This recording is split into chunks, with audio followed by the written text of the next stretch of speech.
Hey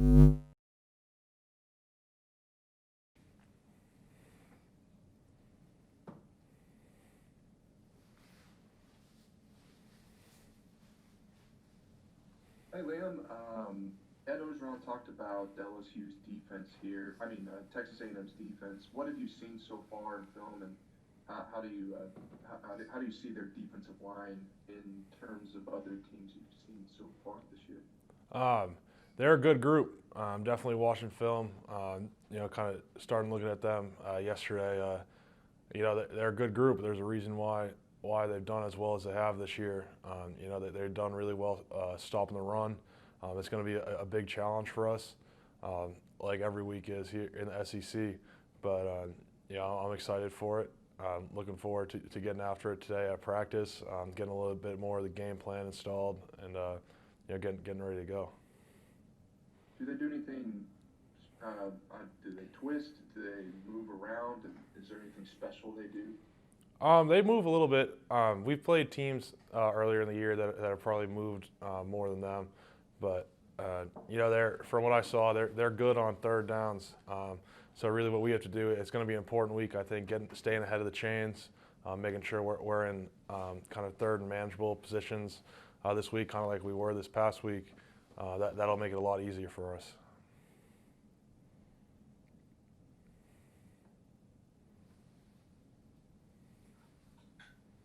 Bree, is anything popping? Yeah, okay, I got it. Hey, Liam, this is Bree Andrews from LSU Tiger TV.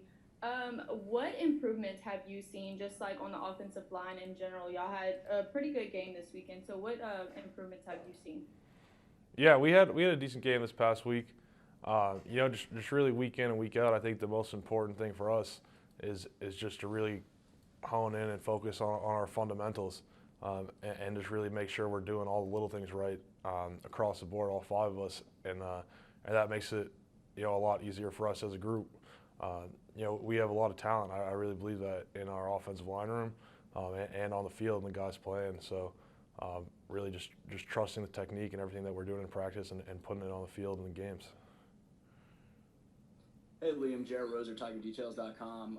Coach O talked about kind of seeing the team he thinks or hopes show some maturity this past week and grow the way that he and the staff have been waiting on. I was wondering what ways you've seen that with the younger guys on the team and how big now this weekend can be to build on that, to get two games back to back for the first time this season, to get on the right side of 500 and all those things, show some consistency. Yeah, I mean, that's a big thing for our team week in and week out is we just got to keep growing up. We got a lot of young guys playing, a lot of young guys stepping up and really starting to play well and really making plays on offense, defense, and special teams to win us games. This past week definitely wasn't the prettiest win, but we fought through adversity, and that's a game that we easily could have lost. We had young guys step up and make plays and win the game for us, and that's just a good sign, I think, going forward, and something that we have to keep building on. Liam, I know we've kind of asked you this before about other games, but this has been a pretty intense rivalry the last couple of years. What have you heard about the LSU Texas A&M rivalry? And I'm sure they told you about the game 2 years ago. Have you ever been? What was the longest game you were ever involved in? Definitely not as long as that 7 OT game. I think I had a couple overtime games at Harvard. But yeah, this is a huge rivalry. It's a big rivalry. We don't like them, they don't like us. That's something that's been made pretty clear to me, really since when I first got here. This is one of the games that's kind of circled as a team that we don't like. So guys have been talking about it throughout the whole summer, especially coming into this week. This is a huge game for us and a big opportunity for us to get a big win. Hey Liam, obviously, it's been pretty well talked about in the last couple of weeks that TJ, has shown poise and confidence beyond his years here in the early going of his career. I was just wondering, you were in the huddle, you're, a big part of this offense. Just what did you see from him on that final drive against Arkansas, and from a leadership and from a confidence standpoint? Yeah, what's awesome about TJ is he doesn't get scared of the moment or anything like that. For him, it's really just going out there to play football, which is awesome. It makes it not only not only does it make him do well, but it really kind of brings a sort of like aura around the whole offense when we're out there. Just we have confidence in him, and he has confidence in us, and that's just a big thing for us. So I know it's obvious that, you know, being in 3rd and 3, 3rd and 4 is easier than a 3rd and 10. So I know that's a big part of it. But obviously, you guys were just so much more successful on 3rd down. Does anything kind of stand out about just what was flowing better there on 3rd downs lately? You know, play calling, execution. I don't know. Yeah, I think really the biggest thing is that we were able to be more successful on 1st and 2nd down and get into those manageable 3rd down situations.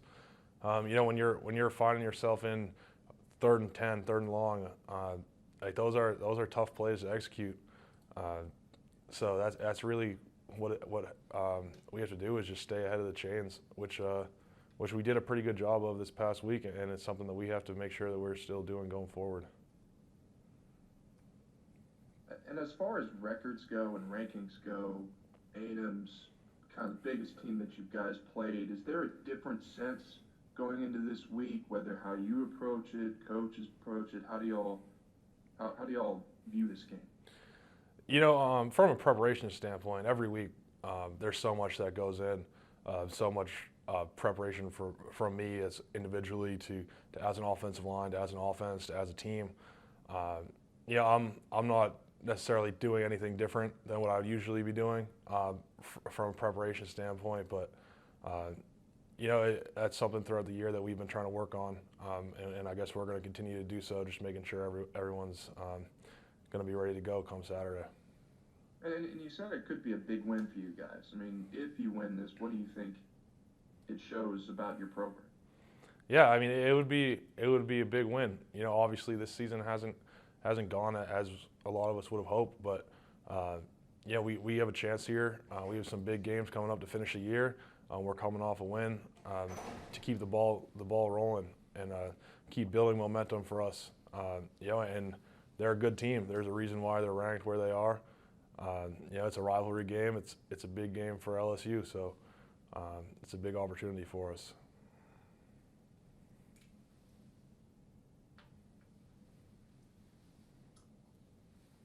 Hey, Liam, this is William with Tiger Rag. Two of the obvious components that have worked very well in helping, you know, TJ was, you know, your ability to run the ball at South Carolina and run the ball last week, not so much against Auburn. Can you, I guess, discuss the challenge against the league's #1 defense that y'all got to be successful running the ball again like you were last week, and try to, you know, at least take some of that pressure off of TJ in terms of the offensive success? Yeah, absolutely. I mean, when we're running the ball well, we're a lot better as a football team in general. You know, when we're able to run the ball, our offense is a lot more effective. And you know, Texas A&M has been successful stopping the run, so this is going to be a big challenge for us as an offensive line and as an offense. And it's something that I know I'm personally very excited for, and I know all the guys in the locker room are excited for. So it's really something we got to keep building and have our best game of the year this Saturday, and we'll see what happens then. So It might not really mean much at all, but when Dare Rosenthal and Cam Wire are kind of rotating at left tackle like that, I guess just kind of what is that like for you guys on the line, especially you as the signal caller? Yeah, I have all the confidence in the world in both those guys. I'm really happy to have Dare back. You know, they're both really good players, and you know, they both deserve to be on the field, which is why they are rotating like that. You know, Cam really stepped up when Dare wasn't able to go. So I'm happy that they're both being able to get time still.